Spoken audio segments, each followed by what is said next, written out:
And it's military technology that might help save you by detecting life-threatening illnesses. We'll show you how it works. The latest use of military infrared technology is saving lives. When we come back, we'll show you how it works and who might benefit most. The way to screen for breast cancer can spot a tumor years before it can be felt. There's no cutting or probing. It's painless, just a picture through a high-tech camera. KTVU Health and Science Editor John Fowler has tonight's special report. It's the latest use of the military's infrared imaging technology. Okay, and turn back towards the camera.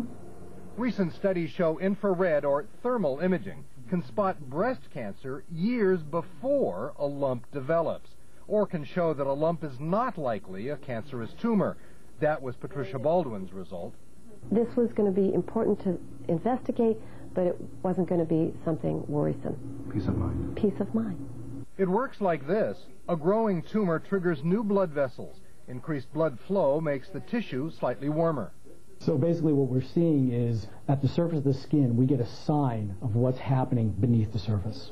This patient's right breast was normal, cool blue, but her left breast showed unusual warmth, the red color. Switching to high resolution, the thermal camera revealed what seemed to be telltale blood vessels around a tumor. We have a pretty good suspicion that this woman has cancer right here. Kane said a biopsy later confirmed it was cancer. Woodside Thermal Imaging is one of 4 certified breast thermography offices in the Bay Area. Since thermal imaging is not invasive, it's not government regulated.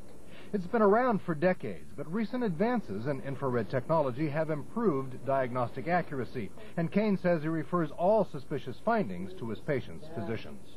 Go ahead and relax.